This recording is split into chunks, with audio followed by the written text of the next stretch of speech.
So intestinal organoids are essentially 3D culture of intestinal stem cells. So they are cultured in a matrix gel in a specially defined medium, which they have this self-renewal potential, proliferation, differentiation, so they can grow into all different cell types and they can be passaged unlimitedly for a long period of time.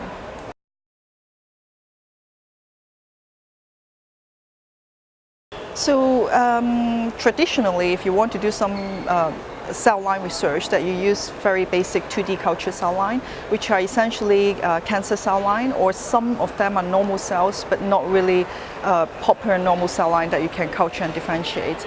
So these organoids are actually very similar to physiological human intestinal epithelium, because they have all different cell types and they have the stem cells and they can basically propagate into all different cell types. So they have the self-organized structure as well, very similar to normal human intestinal crypt villus, which you can do a lot of experiments on that. You can use it for functional studies. You can genetically modify them quite easily, so you can overexpress your genes or delete your genes as well with some advanced genome editing tools.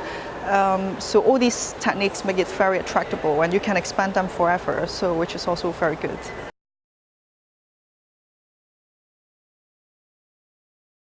Yeah, sure. So we are trying to do intestinal tissue engineering using organoids. Ideally is to treat intestinal failure patients, to obtain patient-derived cells and expand them and culture them, engineer a functional gut and transplant back to the patient. So the idea is to have autologous transplantation, that you don't have basically to overcome graft-host rejection problems. So the patient after transplantation, they don't have to undergo like lifelong immunosuppression. So we combine the acellular scaffold, so-called, that you obtain a tissue from a donor and remove all the cells, and then we expand our patient-derived organoids and put back into the intestinal scaffold for tissue engineering.